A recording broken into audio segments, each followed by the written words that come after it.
মানসুর আক্তার লিখেছেন, mobile apps থেকে রেকর্ডের আজান শুনে আজানের জবাব দেওয়া যাবে কিনা? আমি দেশের বাইরে থাকি, তাই মোবাইলে রেকর্ডের আজান শুনে আজানের জবাব দেই। রেকর্ডেড আজান শুনে আপনি আজানের জবাব দিবেন না, তবে লাইভ আজান শুনে আজানের জবাব দিতে পারেন। সেটার বিভিন্ন রেডিওর মাধ্যমে হতে পারে বা অন্য কোনো উপায় হতে পারে, সেটা দিয়ে আপনি রেকর্ডেড আজান এর জবাব দিতে পারবেন। নাইম হোসেন লিখেছেন, বিয়ের 1 মাস পর স্ত্রী অন্তঃসত্ত্বা হয়েছে, লজ্জার কারণে সে এই সন্তান রাখতে চায় না, এ বিষয়ে আপনার নসিহত কি হবে? প্রথম কথা হলো যে এইরকম লজ্জা ইমানের অঙ্গ নয় যে লজ্জার কারণে মানুষ গুনাহের দিকে ধাবিত হতে হবে। সন্তান মাতৃগর্ভে আসার পর, কনসিভ হওয়ার পর সেটা নষ্ট করা গুনাহের কথা। এটা গুনাহ, লজ্জা নষ্ট করা জায়েজ নয়। লজ্জার অজুহাতে এটা নষ্ট করা আরও গর্হিত কথা। যেই লজ্জা মানুষকে গুনাহের দিকে ধাবিত করে সেই লজ্জা বরং কুফুরির অঙ্গ, সেটা ইমানের অঙ্গ নয়। যেই লজ্জা আমাদেরকে অশ্লীলতা, মন্দ, গুনাহের পথ থেকে বিরত রাখে সেই লজ্জা ইমানের অঙ্গ। বিধায় আমাদেরকে এই ব্যাপারে সতর্ক থাকতে হবে। কেউ যেন তথাগত লজ্জা, মানুষ কি বলবে, এ সমস্ত কারণে আল্লাহকে যেন আমরা নারাজ না করি। মানুষের চক্ষু লজ্জা এটার চাইতেই আল্লাহর অসন্তুষ্টিটা অনেক বড়, বিধায় সেটাকে প্রায়োরিটি দিতে হবে। আল্লাহ আমাদেরকে তৌফিক দান করুন। এ পর্যায়ে যে প্রশ্ন আমি দেখতে পাচ্ছি সেটি হলো, স্বামী স্ত্রীর মধ্যে সন্তানের পরিচয় নিয়ে ঝগড়া হয়েছে। ঝগড়া নিরসনে ডিএনএ টেস্টের মাধ্যমে পিতৃত্ব নির্ণয় করা যাবে কিনা, এটা জায়েজ আছে কিনা? ডিএনএ টেস্টের মাধ্যমে যেহেতু নিশ্চিত হওয়া যায় যে সন্তানের বাবা কে, অতএব ডিএনএ টেস্টের মাধ্যমে পিতৃত্ব নির্ণয় করা জায়েজ হবে। এমডি আরাফ খান লিখেছেন, মূল হজের আগে কি ওমরা করা যাবে?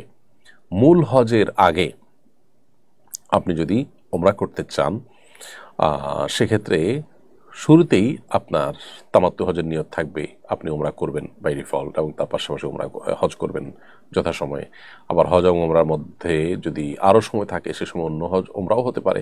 বিশেষ করে আপনি যদি কোথাও তাইফে যেন আসার সময় একটা ওমরা হতে পারে। তো হজের আগে ওমরা এভাবে হতে পারে। আর যদি আপনি নিয়তি করেন শুধু হজের, আপনি ওমরা নিয়ত করেননি, আপনি হজের নিয়তি করে গেছেন, অনেক সময় শেষ মুহূর্তে যায়, তাহলে তো শুধু হজ করবেন। ডিপ্রেশন বা উদ্বেগ কাটানোর ইসলাম সম্মত উপায় কি? ডিপ্রেশন বা উদ্বেগ বা আপনার পেরেশানি, দুশ্চিন্তা, এগুলো কাটাবার জন্য প্রথমত দুরুদ এবং ইস্তেগফার আমল খুব বেশি কার্যকর। কারণ বিভিন্ন হাদিসে বর্ণিত হয়েছে, নবী সাল্লাল্লাহু আলাইহি ওয়াসাল্লাম বলেছেন, মান লাজিমাল ইস্তেগফার, যে ব্যক্তি ইস্তেগফারকে আঁকড়ে ধরবে, সবসময় নিয়মিত করবে, তার সকল পেরেশানি থেকে বের হওয়ার জন্য আল্লাহ তাআলা উপায় বের করে দিবেন। আর দুরুদ সম্পর্কে নবী সাল্লাল্লাহু আলাইহি ওয়াসাল্লাম বলেছেন যে ব্যক্তি একবার নবী সাল্লাল্লাহু আলাইহি ওয়াসাল্লামের দুরুদ পাঠ প্রেরণ করে, আল্লাহ তাআলা তার প্রতি 10 বার রহমত নাজিল করেন। অন্য হাদিসে আছে যে দুরুদ পেশ এটা সকল পেরেশানি, দুশ্চিন্তা দূরের কারণ। এর বাইরে বিশেষভাবে সর্বাবস্থা আল্লাহ জিকির আমরা করব, কারণ আল্লাহ বলেছেন, আল্লাহ বিজিক্রিল্লাহি তাতমাইনুল কুলুব, আল্লাহর জিকির এটা মানুষের অন্তরকে প্রশান্ত করে দেয়। এই জন্য আল্লাহর স্মরণ, আল্লাহ জিকির আমাদের বেশি বেশি করতে হবে। এবং এর পাশাপাশি আমরা জানি যে আল্লাহ তাআলার ফয়সালাকে মেনে নেওয়া, এটা ইমানের গুরুত্বপূর্ণ একটা অংশ।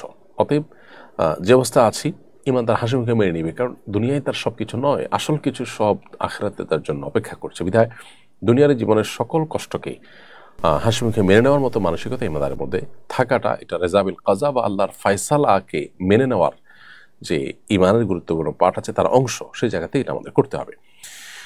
এছাড়া ডিপ্রেশন থেকে দূরের জন্য নবী করিম সাল্লাল্লাহু আলাইহি ওয়াসাল্লামের আরেকটা দোয়া আছে, যেটা আমরা পড়তে পারি, আল্লাহুম্মা ইন্নী আউযু বিকাল হাম্মি ওয়াল হাযান, আল্লাহ আপনার কাছ থেকে দুশ্চিন্তা এবং পেরেশানি থেকে আমরা পানা চাই।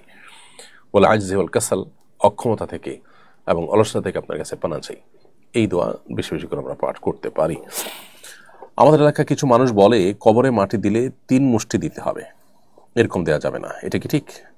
3 মুষ্টি দেওয়া মুস্তাহাব, কিন্তু এর কম বা বেশি করলে যে গুনাহ হবে বা এর কম বেশি করা যাবে না একেবারে, ব্যাপারটা সেরকম না।